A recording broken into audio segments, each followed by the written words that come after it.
Welcome everyone to my presentation. I'm Jordan Xu from Professor Joshua Lewis Lab at UC Riverside.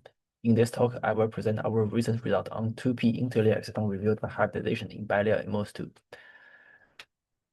As we know, in bilayer transition metal diachalcogenides, we can observe interlayer excitons. An exciton is the bound state of electron and hole pair. Interlayer exciton means the electron and hole reside in different layers. It has a long lifetime due to electron-hole separation. It also has an autoflank dipole moment.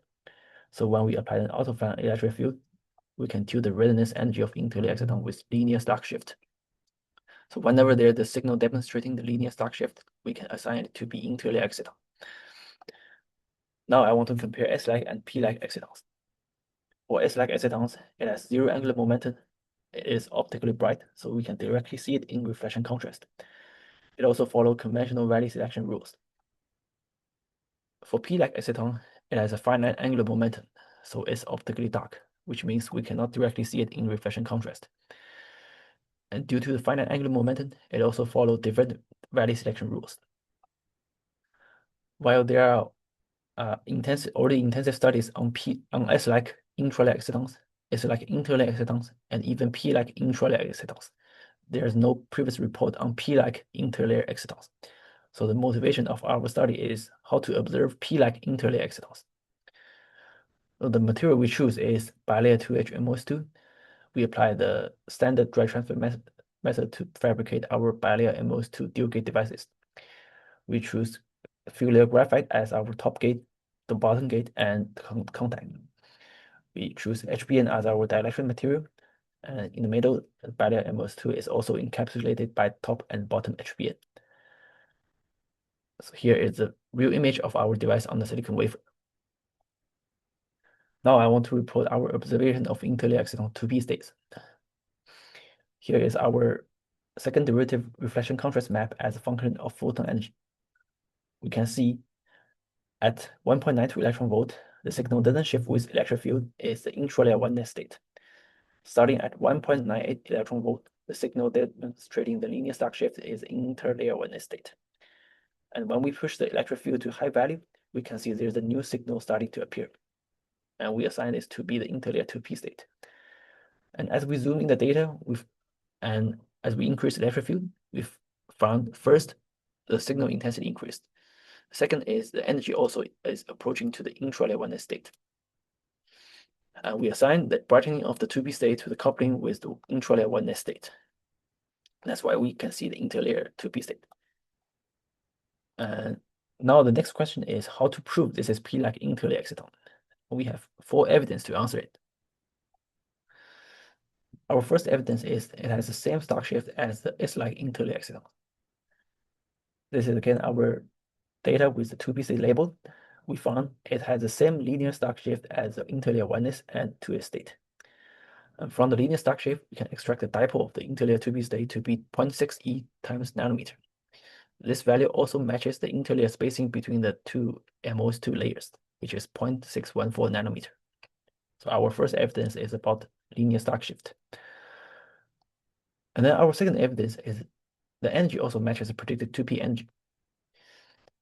From our data at 0 electric field, we can extract the binding energy of the interlayer oneness state, 2s state, and 3s state. And from the linear Stark shift, we can extract the binding energy of the 2p state at 0 electric field as well. And after we get the binding energy of all 4 interlayer excitons, we compare them with our theory and find they matches with our theory.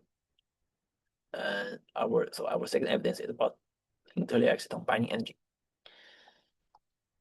Then our third evidence is that the G factor also matches the prediction. So let me first introduce what is G factor. And in TMDs, there are 2 valleys. Each valley couples to 1 helicity light. And without a magnetic field, if we probe the excitons in 2 valleys with right or left helicity light, there will be no energy difference. But with an out-of-band magnetic field, when we again probe the excitons in 2 valleys, we will find there will be an energy difference. And the G factor is defined from such energy difference. And then as a first step, we measure the 1s intralayer exciton G factor. So this is a band structure for K and K prime valley in layer 1 with an out-of-band magnetic field. All bands will undergo Z-band shift, And the demand shift comes from spin, orbital, and barrier curvature. In this case, we can have a predicted G factor. And then we first probe the exciton in K value with right helicity light. Then we probe the exciton in K prime value with left helicity light. After we obtain the energy difference, we can acquire the measured G factor and find it matches with our predicted G factor. And then as a second step, we measure the 1s interlayer exciton G factor. So this is the band structure for K value in layer 1 and layer 2. With the magnetic field, we will still have the demand shift and a predicted G factor for the interlayer 1s state. And then again, we first probe the exciton with right helicity light, and then probe the exciton with left helicity light. With the energy difference, can get a measured G factor for the interlayer 1s state. Finally, as the last step, we measure the 2p interlayer exciton G factor. And because the 2p interlayer exciton has an extra angular momentum, there will be two consequences. The first is it will flip the optical helicity, which means the sign of the G factor will be flipped. The second is it will add extra Zeeman shift for the exciton, so it will produce a larger G factor for the 2p state. Again, with the magnetic field, we will have the Zeeman shift, and we can have a predicted G factor for the interlayer 2p state. And again, we first probe the 2p state with right helicity light, and then probe with left helicity light. And with the energy difference, we can get a measured G factor for the interlayer 2p state. And then as a small summary, I want to make a theory experiment comparison of our G factor.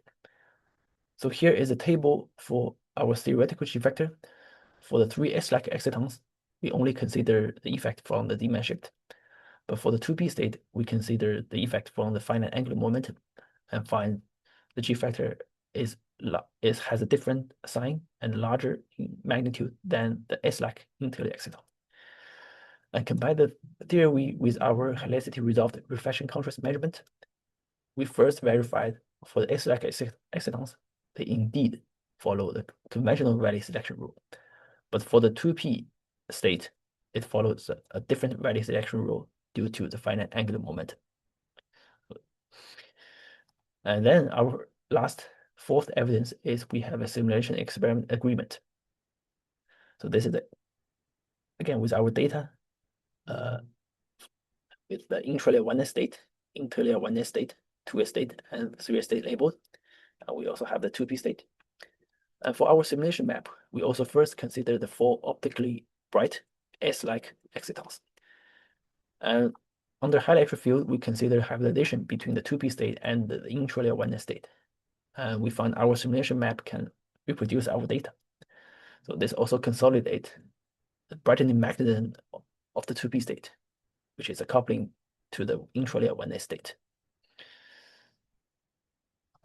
Finally, as a summary, we first observe the 2p interlayer exciton through hybridization with interlayer 1s exciton in bilayer MoS2.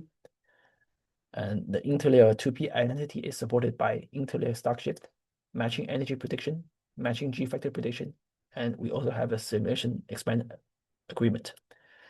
Thank you very much.